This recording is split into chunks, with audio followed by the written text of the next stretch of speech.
안녕하세요.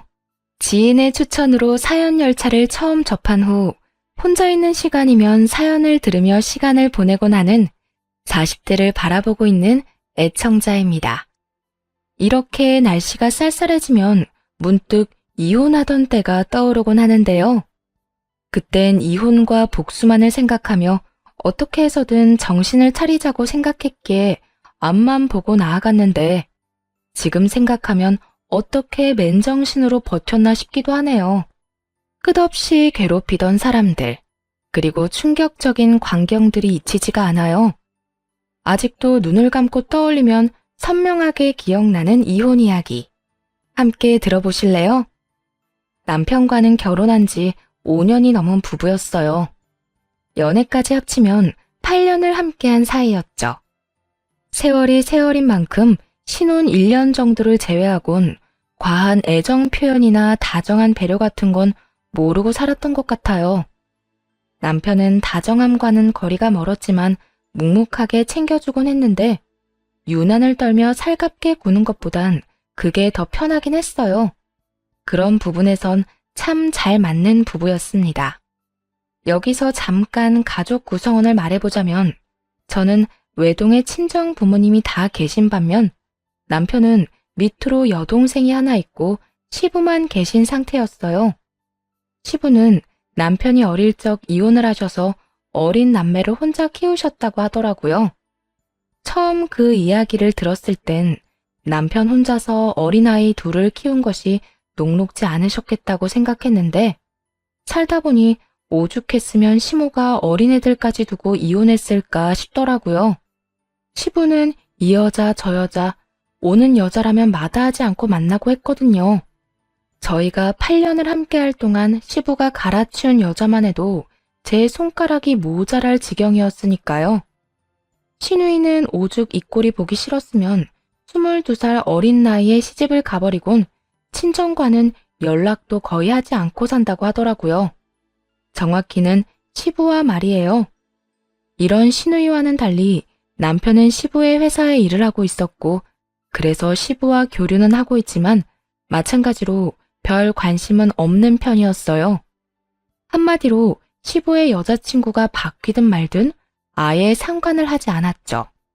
여보, 이번에 아버님 여자친구 또 바뀌신 것 같더라. 이번엔 9살이나 어리다고 하시던데. 그래? 이번엔 어리니까 반년은 만나겠네. 당신은 아버님이 만나는 사람 궁금하지도 않아? 어떻게 반응이 그렇게 무미건조할 수 있어, 매번. 이 물음에 남편은 대수롭지 않다는 듯 남 이야기하듯 이렇게 말하더군요. 당신이야말로 매해 바뀌는 여자친구들이 매번 그렇게 궁금해?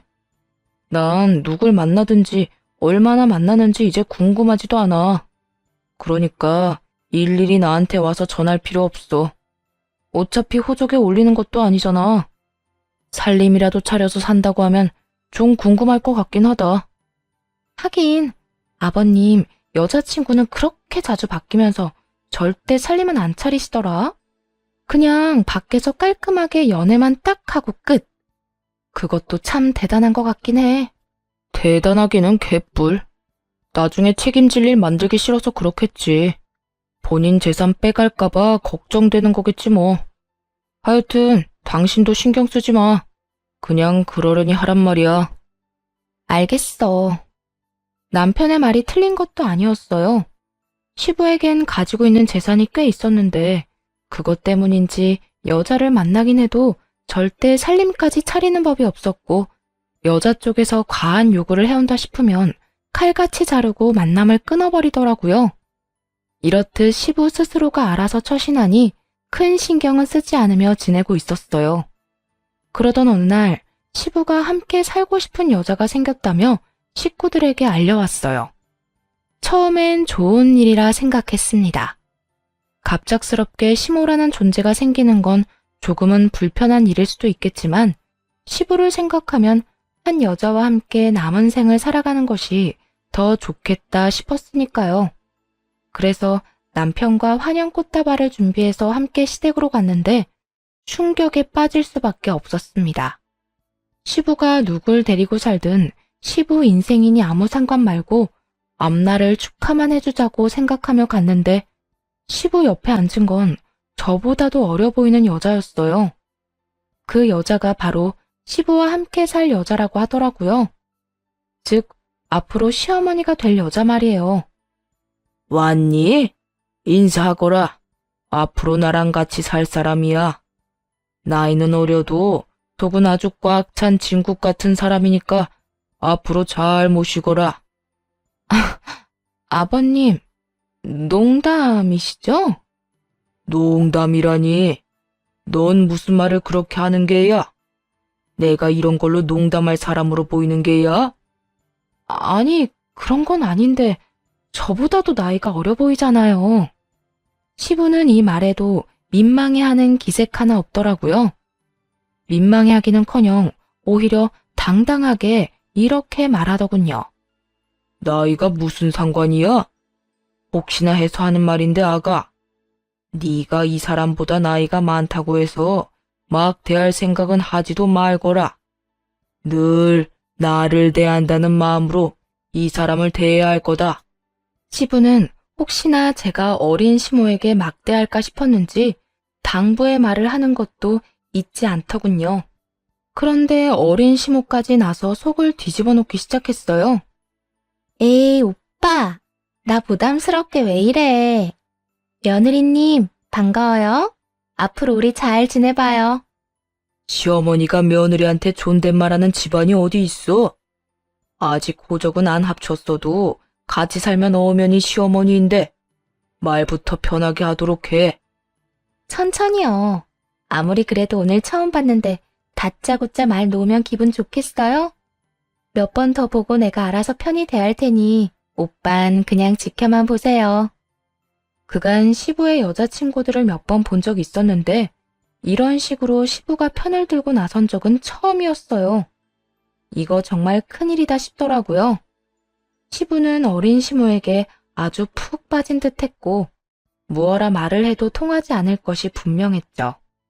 시누이는 어린 시모를 보고 조금 놀란 듯 했지만 이내 체념한 듯 아무 말도 하지 않고 돌아가 버렸고 남편은 아예 관심도 없다는 듯 시부 쪽으론 보지도 않더라고요.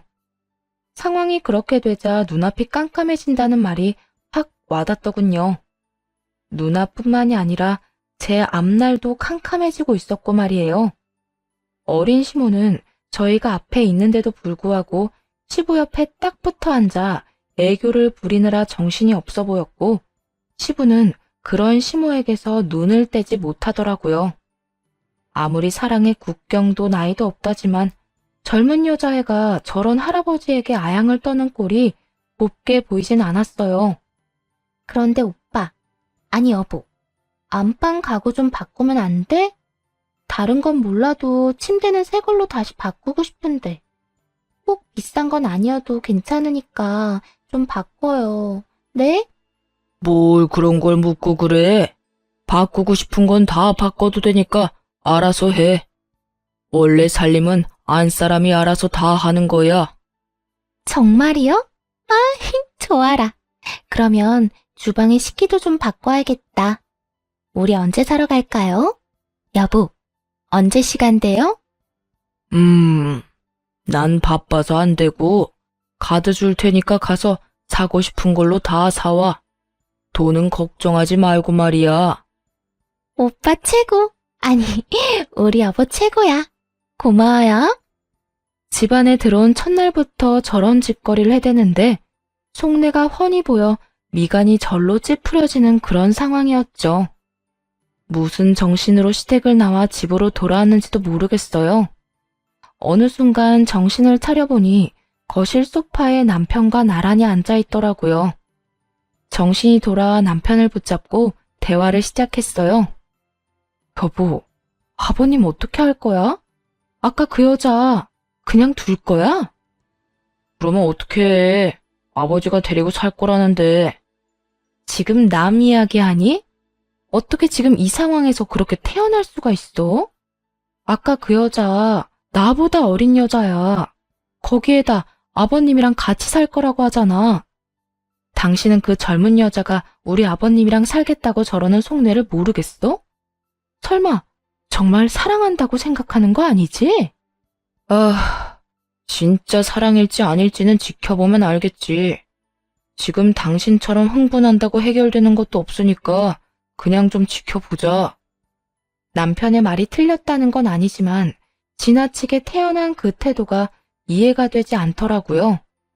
자칫 잘못하면 꽃뱀 같은 여자에게 시부가 크게 당할 수도 있는 상황인데 지켜보자는 말만 하고 있으니 답답하기도 했고요. 아, 진짜 난 이해가 안 된다. 물론 당신 말이 틀렸다는 건 아니야. 그래, 기다리다 보면 그 여자가 어떤 속셈으로 아버님 옆에 있는 건지 알 수 있겠지. 그런데 그 사이에 일이라도 벌어지면? 아까 호적 어쩌고저쩌고 하는 이야기 못 들었어? 단순히 살림 차려서 사는 게 아니라 재혼까지 해버리면 그땐 진짜 큰일이라고. 큰일 날 건 또 뭐 있어. 그 여자랑 아버지랑 재혼하면 당신이랑 나는 발길 딱 끊고 살면 되지. 아, 회사에선 내쫓지 않을 거니까 그건 걱정하지 않아도 돼. 아버지가 다른 건 몰라도 일 쪽으론 나 믿는 편이라서 쉽게 자르진 않을 거야. 지금 내가 그런 걸 걱정하는 게 아니잖아. 아, 당신은 아직도 모르겠어? 우리 아버지가 내가 뭐라고 한다고 내 말을 들을 것 같아? 그럴 것 같으면 우리 엄마와도 그렇게 헤어지진 않았겠지. 내가 그렇게 엄마랑 같이 살게 해달라고 울고불고 하면 매달려도 눈도 하나 깜빡 안 한 사람이야. 난 아버지 재산이 다 날아가든 말든 상관없으니까 그냥 저렇게 살다 죽으라고 해. 끝까지 평온함을 유지하던 남편이 울분을 토해내더라고요. 시집을 오고 나서 시부의 행실로 봤을 때 시부의 이혼 사유가 외도이진 않을까 짐작은 했었지만 남편의 말을 듣고 나니 더욱 확신이 서며 아무 말도 할 수가 없었어요. 시부와 남편 사이의 감정이 골이 생각보다 깊다는 걸 알아버려 더는 무슨 말을 할 수가 없겠더라고요. 거기에다 재산을 뺏기든 말든 상관없다고 하는데 더 이상 무어라 말할 수 있겠어요? 그저 그 말도 안 되는 사랑이 진심이길 바라고 또 바랄 뿐이었죠. 그런데 일은 전혀 예상치 못한 곳에서 일어나기 시작했어요. 글쎄, 시부를 등에 업은 어린 시모가 시집살이를 시키기 시작하지 뭐예요?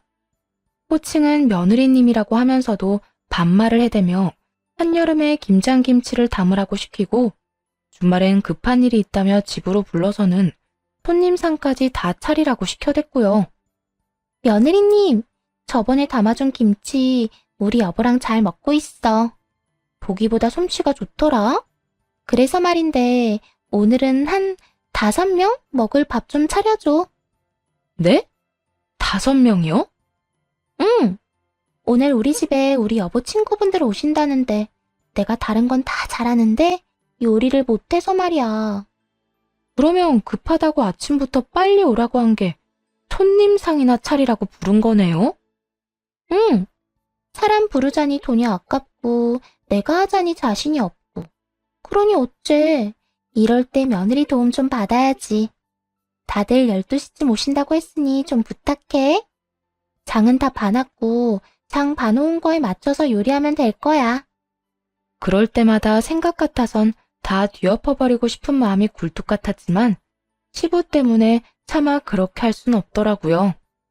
그때야 오로지 시모 바라기인 시부였지만 그전까진 시부가 저에게 꽤 잘 대해주셔서 좋은 감정이 많이 남은 상태였거든요. 그랬기에 괜한 분란을 만들고 싶지 않은 마음이 더 컸던 것 같아요. 그렇게 강한 인내심을 발휘하며 어린 시모의 시집살이를 견뎌내고 있는데 기어코 화를 폭발시키고야 마는 사건이 일어났습니다. 그날은 유난히 몸이 무겁고 좋지 않아 약을 먹고 일찍 잠든 날이었어요. 10시가 조금 넘은 시간에 시모에게서 전화가 오더라고요. 잠에 취한 상태라 전화를 받지 않으니 계속해서 전화가 오더군요. 며느리님, 왜 이렇게 전화를 안 받아? 아, 몸이 안 좋아서 약 먹고 일찍 잠들었어요. 아, 그래? 잠 좀 잤으니 이제 좀 괜찮겠네? 내가 방금 문자로 주소 하나 보냈거든? 그리로 좀 빨리 와. 급해서 그래. 그러면 오는 줄 알고 기다릴게. 남편을 보내자니 야근 중이라 집에 없고 무시하고 마저 잠을 청하자니 정말 무슨 일이라도 있으면 어쩌나 하는 생각이 들더라고요. 목소리로 봐선 일이 있는 것 같진 않았지만 그래도 찝찝할 수밖에 없는 그런 상황이었죠. 하는 수 없이 전 시모에게로 갔고 그곳엔 술 냄새를 풍기며 시모가 기다리고 있더라고요. 시모는 친구들과 함께였는데 제가 도착하자 다들 떠나버리고 시모와 둘만 남게 되었죠. 같이 2차나 가자고 부른 건 아닐 거고 이 시간에 왜 부른 거예요? 보다시피 내가 술을 먹어서 말이야. 대리를 부르긴 해야 하는데 대리 부르자니 돈이 아깝고 세상이 너무 험하기도 하고 말이야. 이럴 때 며느리 덕 좀 보려고 불렀지. 운전은 잘하지? 나 집까지 좀 부탁해. 순간 화가 확 오르는데 얼마나 화가 났는지 손까지 떨려오더라고요. 이성의 끈을 놓는다는 게 이런 느낌이구나 하는 생각이 들며 저도 모르게 분노가 터져나왔어요. 야, 너 진짜 제정신 아니구나? 이 시간에 사람 불러다 뭐? 운전은 잘하느냐고? 이게 진짜 아버님 생각해서 웬만하면 참아보려 했더니 선 넘네. 야, 너?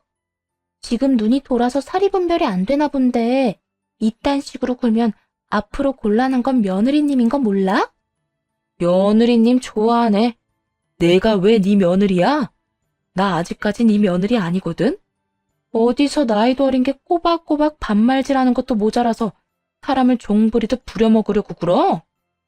불같이 화를 내는데 어린 시모는 언성 한번 높이지 않고 손톱을 탁탁 튕기며 얄미울 만큼 차분히 말하더군요. 나보다 한 3살 많나? 나이 차이도 별로 안 나는데 그렇게 존댓말이 듣고 싶었어? 그랬으면 진작 말하지 그랬어. 그까짓 존댓말 얼마든지 해줄 수 있었는데 말이야. 그런데 내가 반말하는 거랑 며느리님이 반말하는 건 많이 다른 문제인 거 알지? 나 오늘 며느리님이 나한테 어떻게 했는지 다 말할 거야. 아마 모르긴 몰라도 며느리 사랑은 오늘로 끝나겠네. 아, 그까짓 사랑? 나 필요 없으니까 너 다 해. 아빠 뻘 남자랑 살면서 사랑이라도 듬뿍 받아야 할 거 아니야. 내가 다 양보할 테니까 사랑 많이 받고 부디 끝까지 잘 살아. 조금 살다가 내쫓기지 말고 말이야. 아, 아닌가? 도망가지 말고 말이야. 라고 말해야 하는 게 맞는 말인가? 단 한 번도 인상조차 찌푸리지 않던 어린 시모의 미간이 구겨지며 순식간에 얼굴로 손이 날아오더라고요. 너무 갑자기 일어난 일이라 막을 순 없었지만 되돌려주는 것은 어려운 일이 아니었죠. 그렇게 사이좋게 뺨을 한 대씩 주고받은 저와 시모는 길거리에서 격하게 싸우기 시작했고 결국 주변 사람들이 나서 말려서 떨어지게 되었네요. 너 진짜 내가 가만히 안 둬? 내가 우리 여보한테 다 이를 거라고. 일르라고. 너 하고 싶은 대로 다 해도 되는데 앞으로 나한테 이래라 저래라 하기만 해. 그 길고 고운 머리카락 다신 구경도 못하게 해줄 테니까. 그렇게 시모와 저는 각자의 집으로 돌아왔고 다음날 화가 난 시부에게서 당장 시댁으로 오라는 불호령이 떨어졌어요. 당연히 연락이 올 거라 생각하고 있어서 그런지 겁이 나지도 않더라고요. 오히려 이 일을 계기로 다신 시댁에 발걸음도 하지 않고 신경도 꺼버려야겠다는 다짐을 하게 되었죠. 남편과 함께 시댁으로 갔고 예상대로 어린 시모는 시부 옆에 딱 붙어 앉아 갖은 불쌍한 척은 다 하고 있더군요. 여보, 며느리님이 글쎄 날 이렇게 잡고 마구잡이로 흔드는데 나 진짜 무서웠다니까. 너 이 말이 전부 사실인 거야?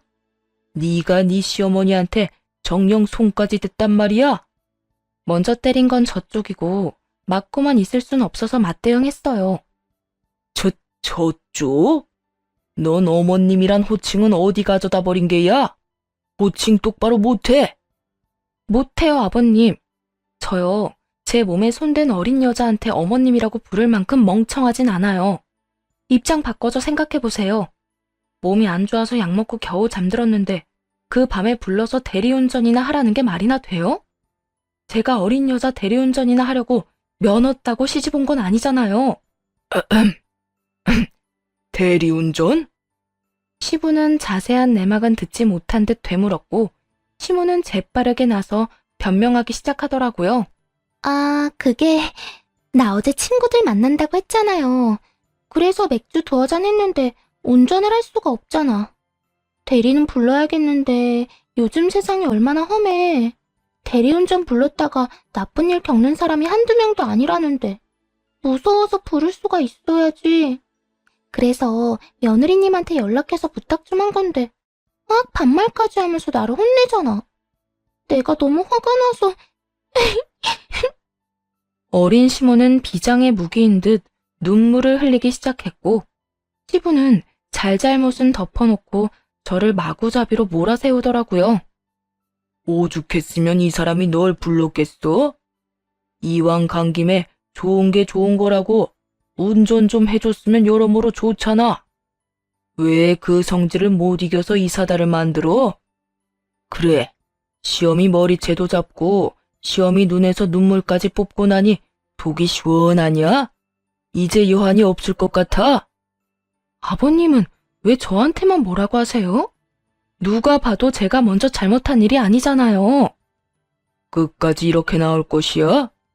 얼른 미안하다고 잘못했다고 못 빌어.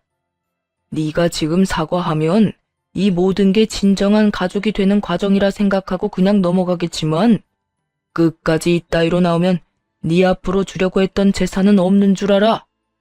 그까짓 재산, 제 몫이 있다는 사실도 몰랐을 뿐더러 바란 적도 없었어요.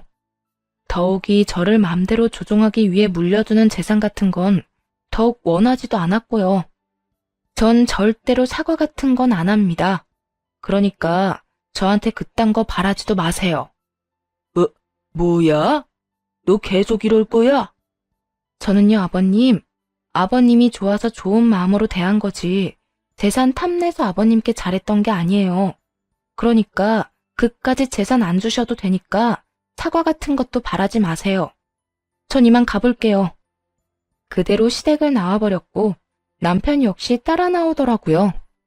집으로 돌아와 찬물 한 잔을 들이켜고 있으니 남편이 다가오더군요. 아무래도 상황이 상황인지라 위로라도 해주려고 따라온 줄 알았는데 남편의 입에선 전혀 예상치 못한 말이 나오더라고요. 당신이 이번엔 좀 너무했어. 아까 아버지 말대로 요즘 세상도 험한데 간 김에 집에는 좀 데려다주고 오지 그랬어. 뭐라고? 지금 그걸 말이라고 해, 당신? 급하게 오라고 해서 갔더니 대리비가 아까우니 운전이나 하라는데 당신 같으면 집에 데려다주고 싶겠어? 그래, 나도 화는 났겠지. 그래도 술 먹은 사람이랑 몸싸움이나 하고 게다가 그냥 두고 온 건 당신 생각이 좀 짧았다고 생각해. 막장 시댁이어도 참고 살았던 건 오로지 남편에 대한 사랑 때문이었는데 남편이 이딴 식으로 나오니 정말 참을 수가 없더라고요. 시부는 저를 재산을 빌미로 조종하려고 들질 않나 남편은 마누라가 그런 취급을 받고 맞았다는데 생각이 짧았단 소리나 해대질 않나 정말 서러워서 눈물이 다 날 지경이었죠. 당신은 내 편을 들어도 모자랄 판국에 뭐? 생각이 짧아? 내가 진짜 생각이 짧았으면 그날 그 여자 무사히 집에도 못 들어갔어. 그만큼 나도 화가 난 상태였다고. 화가 났어도 데려다 줄 수는 있었잖아. 당신은 가끔 보면 이렇게 냉정한 면이 있더라. 거기에다 길거리에서 싸우기까지 했어. 참 대단하다 대단해. 아무리 그래도 예비 시어머님인데 어떻게 몸싸움까지 할 생각을 하냐? 한편으론 아버지가 저렇게 화내는 마음이 이해가 된다. 내가 오죽했으면 그렇게까지 했겠어? 그 여자가 먼저 내 얼굴에 손댔다고 했잖아. 잘못도 그 여자가 하고 싸움도 그 여자가 먼저 걸었는데 내가 참고만 있었어야 해? 난 당신이 아버님이랑 다르다고 생각했는데 이제 보니까 완전 판박이네. 진짜 정신 나간 짓 한 사람은 가만두고 엄한 사람 몰아세우는 거 보니까 말이야. 아까부터 엄청 억울한 척 하는데 처음 시작이 어떻게 됐든 당신도 그 여자랑 똑같이 군 건 사실이잖아. 그리고 엄연히 당신한텐 시어머니인데 반말이나 해대고 욕이나 하고 당신도 잘한 거 하나 없어. 시어머님 같은 소리 하네. 살림만 차렸지 아직 재혼한 것도 아닌데 무슨 시어머님이야? 그리고 그렇게 시어머님 타령하는 당신은 왜 그 여자한테 어머니라고 안 하는데? 당신도 속으론 가족으로 생각하지도 않으면서 나한테만 대우해주길 바라는 건 웃기다고 생각 안 해? 하여튼 난 잘못한 거 없으니까 너무했네 잘못했네 이딴 말이나 할 것 같으면 그냥 잠이나 자. 결국 싸움은 남편과 제 싸움으로 번져버렸어요. 믿었던 남편이 어린 시모 편만 들며 졌다는 소리를 하는데 이혼 생각이 절로 나더라고요.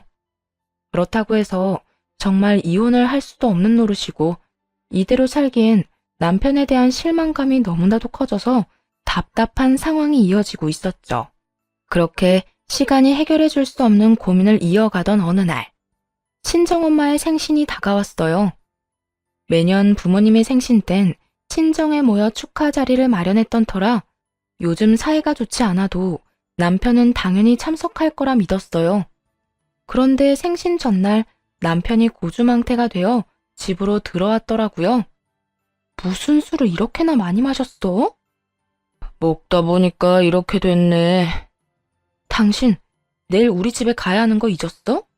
내일 우리 엄마 생신이잖아. 아, 장모님 생신? 내가 꼭 가야 해?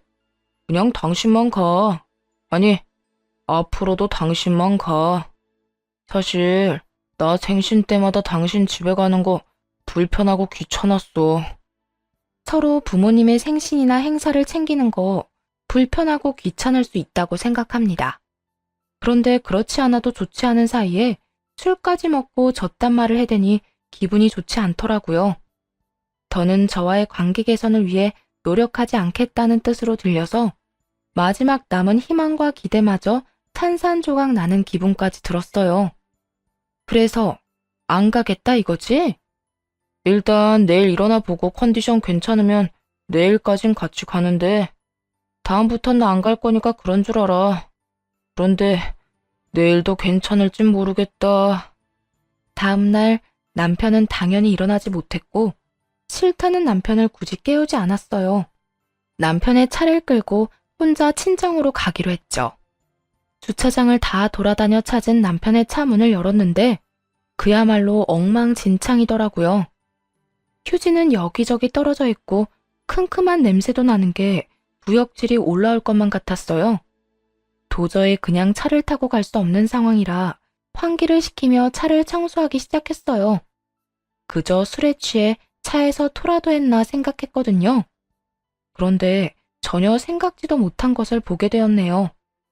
휴지를 치우던 제 시선 끝에 단추가 걸렸거든요. 그 단추는 다름 아닌 시모의 가디건 단추로 워낙 디자인이 특이한 데다 시모가 자주 입어 기억을 하고 있었죠. 거기에다 단추 옆에는 피임에 쓰이고 버려진 물건도 있더군요. 더러운 외도의 현장이었던 것이었다는 걸 그때 알았습니다. 그것도 어린 시모와 말이에요. 충격이 너무 커서 다리에 힘이 다 풀리더라고요. 아무리 남편이 큰 실망감을 줬다고 한들 이 정도로 쓰레기는 아닐 거라고 생각해봤지만 제 손에 있는 단추는 빼도 박도 못하게 시모의 것이었어요. 단추를 꽉 쥐며 정신을 차렸고 바로 블랙박스 녹화 파일을 복사했습니다. 차마 볼 용기가 나지 않아 그저 복사만 했어요.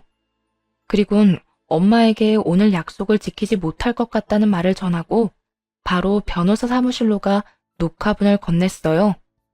제가 확인은 못했는데 분명 거기에 외도 증거가 있을 거예요.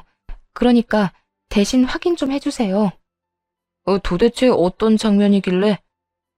네, 알겠습니다. 먼저 확인해보고 보셔도 될 것만 추려서 드리겠습니다.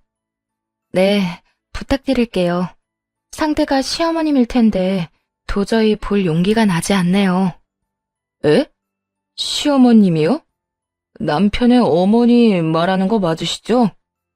네, 어머니는 어머니인데 친어머니가 아니에요. 영상 보시면 어떤 상황인지 아실 거예요. 새파랗게 질린 제 얼굴을 확인한 변호사님은 다른 방으로 가 영상을 확인하고 돌아오더라고요. 그리곤 저만큼이나 충격을 받은 표정으로 말없이 편집본이 담긴 USB를 건네주었어요. 거기엔 시모와 남편의 대화가 녹음되어 있더라고요. 충격적인 내용이 담긴 대화였어요. 자기야, 나 언제까지 자기 아빠 옆에 붙어 있어야 해? 나 그런 할아버지한테 사랑 타령하는 거 너무 싫어. 나라고 좋은 줄 알아? 그래도 어쩌겠어. 자식들한테 재산 안 준다는 아버지한테서 재산 받아내려면 자기밖에 답이 없는데. 그러니까 하루라도 빨리 이 생활 끝내고 싶으면 아버지하고 빨리 혼인신고나 하라고. 집까지는 쉽게 들어갔으면서 혼인신고는 왜 이렇게 더딘 거야? 그러게. 집에 들어갈 때만 해도 당장이라도 혼인신고할 것처럼 굴더니 내가 자기 와이프랑 싸우고 난 후부턴 혼인신고 말도 안 꺼내더라. 그땐 내 편 들면서 자기 와이프 혼내긴 했어도 내심 의심하고 있는 것 같기도 해. 아무래도 이혼을 서둘러야겠어. 내가 아무리 신경 쓰지 말라고 그냥 두고 보고 있으라고 해도 가만히 있을 것 같지도 않고 성격상 언제 다시 뒤집어 엎어도 이상하지 않을 사람이야.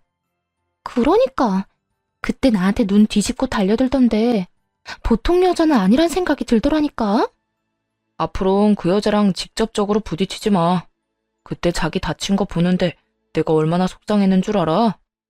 이젠 내가 알아서 다 하고 알아서 이혼할 거니까 자기는 그 노인네나 잘 구워 삶아.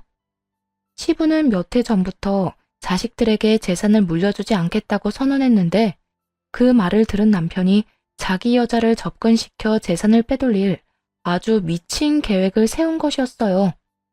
일단 상간녀를 시부의 호적에 올린 후 그 재산을 다 빼돌릴 생각이었더라고요. 그런데 그 계획에 제가 계속 초를 치는 것 같아지자 일부러 저에게 싸움을 걸게 만들어서 이혼하자는 말을 들을 계획까지 세웠던 것이었죠. 어쩐지 시모를 어떻게 할 거냐고 물을 때마다 그저 지켜보자며 제지하더니 이런 이유가 있었더군요. 그것뿐만이 아니었어요. 두 사람은 시부의 사망보험까지 들었더라고요. 그나저나 집에서 모질게 대하고 있지? 얼른 이혼하자는 말 좀 들어봐. 아, 그리고 사망보험은 다 들었어. 내가 보험 이야기 꺼낼 땐 싫은 티 팍팍 내더니 만일의 경우 자기가 보험금 받는 걸로 지정한다고 하니까 어떻게 그렇게 기특한 생각을 다 했냐고 하면서 사인해주던데? 그래? 다른 말은 안 해? 의심 많은 양반이 그렇게 그냥 넘어갔을 리가 없는데. 의심은커녕 내 넓은 마음에 감동했다는 말까지 하더라. 자기 아들 좀 챙겨주니까 순식간에 벽을 허물어버리던데? 정작 아들이 뒤에서 이런 짓까지 하는 줄은 꿈에도 모르고 말이야. 하여튼 앞으로 고생 조금만 더 하자. 이제 거의 다 왔어. 내가 이번 일만 잘 마무리되면 자기 호강시켜줄게. 그러니까 나만 믿고 따라와. 알겠지? 아무리 돈이 좋다지만 이건 정말 아니란 생각이 들었어요. 그리고 자신이 만나는 상간녀를 시부에게 넘긴 남편이나 다 늙은 시부와 붙어먹은 상간녀나 구역질이 나게 대단하단 생각도 했네요. 추악한 진실은 모두 다 드러났고 이젠 어떻게 이 일을 해결해야 할지만 남은 상태였어요. 머릿속에 떠오르는 계획은 여러 가지였지만 우선 시작은 시부에게 알리는 것이었어요. 적당한 때를 만들기 위해 남편의 휴대전화를 살펴본 결과 둘은 상간녀가 운동을 다니는 월요일 점심시간에 미래를 즐기고 있더군요. 그래서 그에 맞춰 월요일에 시부를 찾아갔죠. 그리곤 일단 블랙박스 사본을 보여드렸고요. 사실 보여주기 전까지도 고민이 많았어요. 혹시나 영상을 보고 충격으로 쓰러지진 않을까 걱정이 될 수밖에 없는 상황이었으니까요. 하지만 이런 제 우려와는 달리 시부는 표정 변화 하나 없이 영상을 끝까지 다 보더라고요. 우선 고맙구나. 시부가 꺼낸 첫 마디는 고맙다였어요. 그 말을 하는 시부의 얼굴엔 상처, 후회, 원망, 그야말로 5만 가지 감정이 다 섞여 있더라고요. 상간녀에게 속아 저에게 호통만 칠 땐 시부가 그저 미웠는데 또 이런 모습을 보니 안쓰러웠어요. 아니에요. 아버님, 괜찮으세요? 난 생각보다 괜찮구나. 네가 아니었다면 이 어린 여우와 파렴치한 아들한테 내 모든 걸 잃을 뻔했어. 아, 아니에요. 영상까지 보여드리는 것이 맞는 걸까 고민 많이 했는데 생각보다 괜찮으신 것 같아서 다행이에요. 영상을 보여주지 않았다면 난 널 믿지 않았을 게야. 아무리 요즘에 이상한 일이 아무렇지 않게 일어난다고 해도 내 아들이 이런 짓거리를 꾸미고 있을 거란 사실을 받아들이기란 여간 쉽지 않으니 말이다. 난 이런 것도 모르고 이 어린 것 빚 갚아주려고 건물까지 내놨는데 까딱했다간 어린 것들 손에 놀아날 뻔했어.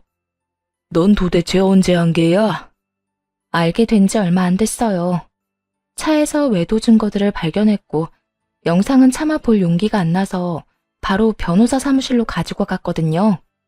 그래, 그것도 잘한 결정이다. 네 심성으론 견디기 힘들었을 게야. 어쨌든 이혼은 할 게지? 네, 참고 살 수위는 넘은 것 같아요. 외도도 외도지만 저 여자랑 꾸민 짓거리가 소름이 끼쳐서 더는 가족으로 엮어 살고 싶지 않아요. 그래, 네 뜻은 알겠다. 일단 이 빌어먹은 것들부터 부르자꾸나. 시부는 시종일관 차분한 모습을 유지하며 상간녀와 남편을 시댁으로 불렀어요. 그 모습을 보는데 더 무섭게 느껴지더라고요. 마치 폭풍 전야를 보고 있는 기분이었어요. 얼마 지나지 않자 두 사람이 시간차를 두고 집으로 들어왔고 시부는 미리 싸두었던 상간녀의 짐을 건네주었어요. 여보, 이게 뭐예요? 웬 짐이에요? 보면 몰라? 자네 짐이잖아. 그 짐 챙겨서 당장 나가. 네? 나가라니요? 내가 뭐 잘못했어요? 잘못한 게 있으면 말해줘요. 나 다 고칠 수 있어요. 상간녀는 눈물까지 글썽이며 애원을 했지만 시부는 조금의 흔들림도 없이 상간녀를 그저 노려보았어요. 상황이 심상치 않자 남편이 나서기 시작했어요. 아버지, 무슨 일 있으세요? 언짢은 일 있으시면 말씀을 하셔야지 다짜고짜 나가라고 하면 상대방이 얼마나 당황스럽겠어요. 화 좀 가라앉히시고 차분히 말씀해 보세요. 도대체 무슨 일로 이렇게 화가 나셨는지 말이에요. 가만히 있으면 절반은 간다는데 남편은 눈치도 없이 기어코 말을 보태 시부의 화를 돋우고 있었어요. 넌 닥치지 못해? 감히 아비 등의 비속 꽂을 계획이나 세운 놈이 어디서 말을 섞으려 들어? 아무리 아비 재산이 탐이 났다고 해도 네가 만나는 더러운 여자까지 아비 옆에 붙이는 게 정상적인 인간이 할 짓이야? 그게 무슨 말씀이세요? 제가 무슨 아버지 등의 비속 꽂을 계획을 세워요? 내가 모를 줄 알아? 너 저 여자랑 짜고 내 재산 빼돌릴 계획 세웠던 거. 아무리 돈이 욕심나도 그렇지 어떻게 네가 내 아들인데 나한테 이딴 짓까지 할 수가 있어? 네가 그러고도 사람 새끼가 맞는 게야? 아버지, 제 말 좀 들어보세요. 그게 아니라고요. 저 여자랑 저랑 원래 알던 사이는 맞는데 계획적으로 아버지 옆에 붙인 건 아니었어요. 저도 아버지가 같이 살 여자다 하면서 소개해줄 때 얼마나 당황했었는데요. 정말이에요. 남편의 말도 안 되는 헛소리가 시작되었고 이에 질세라 상간녀도 나서 남편의 말에 힘을 보태더라고요. 전혀 도움 따위가 될 리가 없었지만요. 맞아요. 사실 아드님이랑 아는 사이긴 했지만 여보랑 제 만남과는 전혀 상관이 없다고요. 그렇게 친한 관계도 아니었고 그냥 어쩌다 보니 이름하고 얼굴만 아는 그런 관계였다고요. 그냥 아는 관계? 아무래도 말로는 순순히 실토를 하지 않을 것 같으니 둘 다 이것부터 보고 다시 이야기해보자꾸나. 시부는 도저히 안 되겠다 싶었는지 블랙박스 녹화본을 두 사람에게 보여주더라고요. 차마 맨정신은 듣기 힘든 소리들이 울려 퍼지고 두 사람의 얼굴은 사색이 되어 갔습니다. 이래도 그냥 아는 사이라 우길게야? 시부는 고함을 지르셨고 남편은 그 자리에서 얼어붙어 아무 말도 못하더군요. 상간녀도 별반 다르진 않았어요. 시부가 고함을 지르자마자 눈도 마주치지 못하고 있더군요. 시부는 다시금 상간녀를 보며 당장 나가라고 호통을 치기 시작했습니다. 다 보고 들었으면 더는 이 집에 있으면 안 될 거라는 걸 알 텐데 뭘 버티고 있는 게야? 얼른 나가지 못해? 상간녀는 코너에 몰리긴 했는지 바닥만 보던 고개를 들어 시부를 똑바로 보며 돈을 요구하더군요. 나가지 말라고 붙잡아도 나가줄 테니까 돈은 주세요. 돈? 지금 나한테 돈을 요구할 입장이라고 생각하는 거야? 돈 요구하는데 입장이 뭐가 필요해요? 급하면 달라고 할 수 있는 거지. 어차피 내 빚을 갚아주려고 건물 팔 계획이었던 거 다 알아요. 그간 나도 나이 많은 남자 비위 맞추느라 많이 힘들었거든요. 그동안 나 때문에 행복했으니 그 값으로 돈이라도 주세요.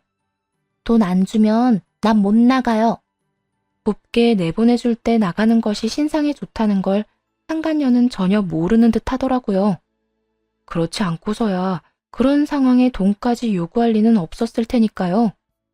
돈을 요구하는 상간녀의 목소리엔 당당함이 흘러넘쳤고 시부는 기가 막히는 상간녀의 행동에 오히려 침착함을 되찾는 듯 차분한 목소리로 말했습니다. 웬만하면 조용히 끝내고 싶어서 그냥 내보내주려고 했거늘 어찌 저렇게도 멍청하게 구는 건지. 누가 조용히 끝내고 싶다고 했어요? 난 조용하든 시끄럽든 아무 상관도 없고 돈만 있으면 된다고요. 그러니까 주려고 했던 돈만 내놓으라고요. 상간녀는 정신이 나가버린 사람처럼 돈 타령을 시작했고 시부는 저에게 경찰을 부르라고 하더라고요. 더는 말이 통하지 않을 것 같다면서요. 아가야, 경찰 좀 부르거라. 아무래도 말도 통하지 않을 것 같고 조용히 끝내는 것도 힘들 것 같으니. 경찰 이야기가 나오자 상간녀는 더욱 날뛰기 시작했고 대꾸도 하지 않고 그냥 경찰을 불렀네요. 생각보다 더 빨리 출동해주신 경찰분들은 상간녀를 끌고 나갔고 그 와중에도 남편은 계산이 얼마나 빠른 것인지 자신이 사랑하는 여자가 끌려가는 모습을 그저 지켜만 보더라고요. 아예 모르는 사람을 보든 말이에요. 참 한심했습니다.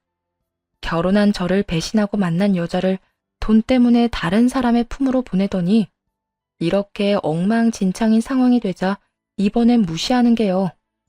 참 상황에 따라 버리기도 쉬운 사랑이다 싶었네요. 한 차례 폭풍이 지나가고 난 후 남편은 눈치를 살피며 어떤 말도 못하고 있더군요. 시부는 그런 남편에게 다가올 미래에 대해 말해주었어요. 넌 회사에 더는 출근할 필요 없다. 내가 회사에 미리 말 다 해놨고 퇴직금은 일단 내가 보관해두다가 이혼할 때 돌려줄 테니 위자료로 쓰거라. 그리고 집도 아가 명의로 바꿨으니 내가 사준 집에도 갈 필요 없어. 앞으로 어디서 뭘 하고 살든지 간에 상관하지도 않고 안심도 가지지 않을 테니 마음대로 살아. 최후의 통첩을 받은 남편은 마지막 발악을 하기 시작하더군요. 제가 정말 잘못했어요. 아버지 회사랑 재산은 당연히 저한테 물려주실 거라 생각했는데 아무한테도 안 물려준다고 하시니까 홧김에 그랬어요. 저 정말 반성 많이 하고 있으니 회사에서 밥벌이만이라도 하게 해주세요. 아버지도 잘 아시잖아요. 저 회사에 애정 많은 거. 그리고 저만큼 일 잘하는 직원도 없잖아요. 너만큼 회사에 애정 많고 너만큼 일 잘하는 직원은 많아.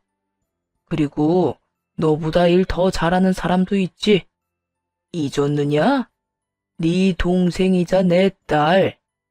막내를 다시 회사로 불러 물려줄 생각이니 그런 줄 알고 쏙 물러가. 아버지, 저한테 정말 이렇게까지 하실 거예요? 이렇게까지 하게 만든 놈이 너다. 난 절대 널 용서할 생각 없다. 그까지 돈 때문에 이딴 극악무도한 짓거리를 벌이는 놈은 더는 내 자식으로 둘 생각도 없고, 앞으로는 나한테 자식은 딸 하나뿐이다 생각하고 살 테니, 너도 그런 줄 알고 다신 찾아오지 마라. 나 죽었다는 소식 들리더라도 장례식장에도 오지 말거라. 남편은 그렇게 시댁에서 쫓겨났고, 저도 남편과의 이혼을 준비했어요. 회사에서도 잘리고, 집도 제 명의가 되어 갈 곳도 없어진 남편은 상황이 급박하긴 했는지 저를 찾아와 무릎까지 꿇고 빌기 시작하더군요. 여보, 나 좀 용서해주면 안 될까? 나 진짜 많이 반성했어. 자고 일어나서도 당신 생각하면서 반성하고, 잠들기 전에도 당신 생각하면서 미안하다고 생각해. 그래? 반성이란 단어조차도 모를 인간이라 생각했는데 그 정도는 아니라고 하니 다행이네. 그런데 어떻게 하지? 난 당신 같은 인간 용서할 생각은 추호도 없는데. 그러지 말고 나 좀 용서해줘. 나 요즘 너무 힘든데 당신이 없어서 더 힘들어. 이럴 때 당신이 내 옆에서 힘이 좀 되어주면 안 될까? 말 똑바로 해. 내 존재 자체가 당신한테 힘이 되는 게 아니라 내가 가진 것들이 힘이 되는 거겠지. 당신 지금 집도 없이 지낸다며? 돈도 땡전 한 푼 없는데 일도 못 구하고 있고 말이야. 거지 같은 상황이 되니 내가 아쉬운 거잖아. 누구 앞에서 뻔히 보이는 거짓말을 해? 당신 말 다 맞지만 후회하고 있단 말은 진심이야. 이렇게 되고 나니까 알겠더라. 나 당신 진짜 사랑해. 그러니까 나 좀 용서하고 받아주면 안 될까? 남편 놈은 끝까지 입에 침 하나 바르지 않고 진심으로 반성했다는 거짓말을 해대며 용서를 구하더라고요. 전 그런 남편의 얼굴에 주려고 했던 이혼 소장을 던져버렸어요. 우편으로 보낼 수도 있었지만 이렇게 얼굴에 던지고 싶어 가지고 있었거든요. 그딴 말 그만하고 이거나 가지고 가. 이게 뭐야? 당신 정말 나랑 이혼할 거야? 그러면 가짜 이혼도 있냐? 나 당신이랑 이혼할 거야. 그냥 덮고 살기엔 내가 당신에 대해서 너무 많이 알아버려서 이혼 말곤 답이 없겠더라고. 그래서 하는 말인데 얼른 이혼이나 해줘. 나 당신한테 그거 딱 하나 바라니까 말이야. 내가 어떻게 당신이랑 이혼을 해? 내가 얼마나 당신을 사랑하는데. 사랑한다는 인간이 그렇게 했어? 뒤로 딴 여자